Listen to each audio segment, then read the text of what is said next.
Welcome back to The Fives. This week is our episode 53, but we're celebrating our one-year anniversary of The Fives and looking back at some of our favorite creators and their creations. So John, obviously there was a lot to look at and we had to settle on 5, but there were a lot of other creators and creations that we wanted to touch on this week too. Yeah, so there's a lot of great things to look forward to. There are a lot of great things to recap. You know, Kevin the Kid, he had the Echo Hunter series this year. We're not featuring that today.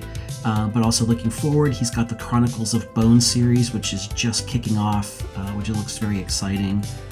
Who else do you think from this past year we should mention real quick? You know, we always keep coming back to Trisha Code, and we've featured a lot of their music videos as well as their ongoing series, and they're a creator that continues to impress us. We looked at a bunch of anime, and I think we predicted that this was going to be the start of a big boom in AI-produced anime with the creators like Roki and Negiko and Seiichi Sata. And I think one of the creators we are going to focus on is Henry Daubrez. Yeah, so this week we're going to feature kind of the 5 selects that we made for this past year, and we've got 5 films from Umut Ruari Robinson, Roxanne Ducharme, Henry Daubrez, and NeuralViz. I'm Kai Turner. And I'm John Rogers. Number one. Sometimes I believe in as many as 6 impossible things before breakfast. First up, we have Umut Kaner, who at the start of the year introduced us to our Year in AI with the Alice in Wonderland themed Happy New Year music video. And he's someone that has continued to be productive and prolific, and we featured one of his other works recently.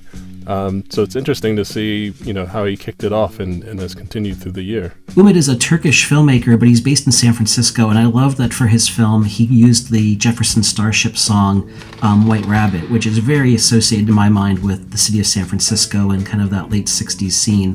What I really loved with this is that it is just a psychedelic trip. The characters are amazing. It's just one of the real standouts of the entire year, and it started the year as a Happy New Year video, so a pretty amazing work. Number two.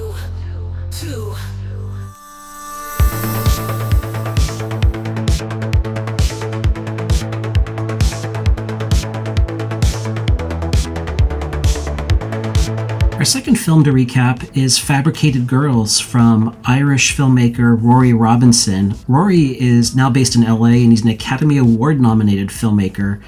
But what really stood out to me about this film was, and this is almost a year old now, was just how incredible the effects are. I didn't really realize this was an AI film the first time I saw it. I was certain that this was a real music artist, a real music video done using traditional effects.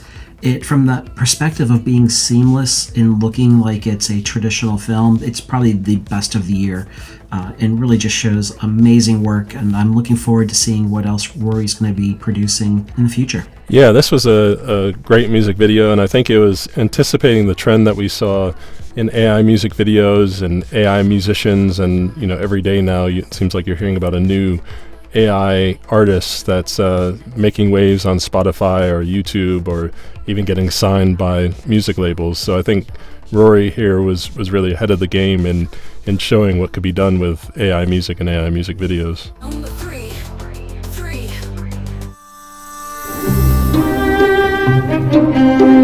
Next up, we have Roxanne Ducharme, who we featured a few times as well, but we're talking about her Winterhollow short that she made. And I think when we featured Winterhollow, it was coming out of a competition that she had submitted it for, but since then I've just seen on her social media feed that it's winning award after award in various short film and AI short film competitions. So it was really a pick that I think we saw early on was going to be a great short and have legs. Yeah, when Kai and I made our lists of my 5 and Kai's 5, this was the one film that was actually on both of our lists. So really amazing that he and I both saw what Roxanne did here. Roxanne, by the way, is a Canadian filmmaker based in Panama. And what I still come back to with Winterhollow is the character and creature design here, which is certainly one of her greatest strengths across her whole body of work.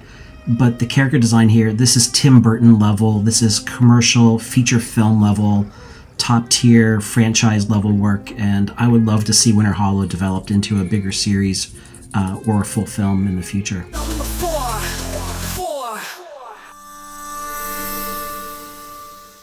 Our fourth film is Kitsune from Belgian filmmaker Henry Daubrez. Henry's currently based and working out of Utah. And why Kitsune is on the list is it really, when it hit and was released, it did a couple of things. First, it put Henry really on the map as one of the top, maybe the top filmmaker in the space. But it also really hit all of the big traditional animation houses pretty hard in realizing that this AI-produced animation is approaching commercial levels, and that it is a real competitor for audience attention and traditional commercial release patterns. And I think that it won't be very long before we start seeing the first AI films distributed on streaming platforms or going into theaters. And I think Kitsune was a real kind of door opener for the entire industry. Yeah, Henry features on our podcast a lot, I think, just because of how prolific he is across first the anime genre, and then he's moved into short form series across all of social media called Hollow Pines, and he's been working on an ongoing animated series, Overgrown, that he posts regular updates to. And in addition to doing all this work and posting all these completed shorts, he's also takes an active role as an AI educator. So he's always posting behind the scenes and being very transparent around this process. So I think that makes him, influential in terms of his work, but also in terms of the AI community. Number five.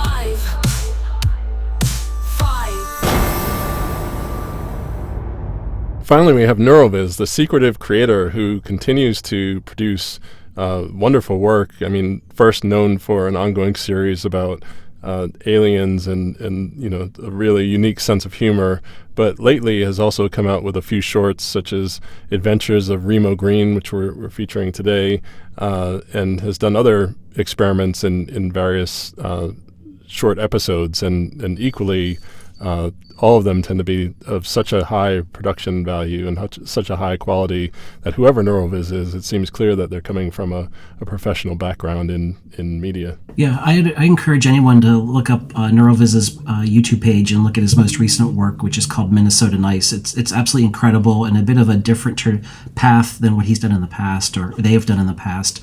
But with the Adventures of Reemo Green, what I really stands out, I mean, the quality of the AI production is excellent. It's top tier, but it's actually the writing. I think this is an extremely well-written piece. And while a lot of the AI filmmakers get a lot of grief from the traditional industry that they're just not as talented and that they're just plugging keys on a keyboard, and that's really not true, as we all know. And what Reemo Green really shows is that this is really high-level writing and production, and that's just not being done by punching a key on a keyboard. That's real talent that we're seeing. Thanks. That's it for this week. If you enjoyed this, please like and subscribe. We'll see you next time.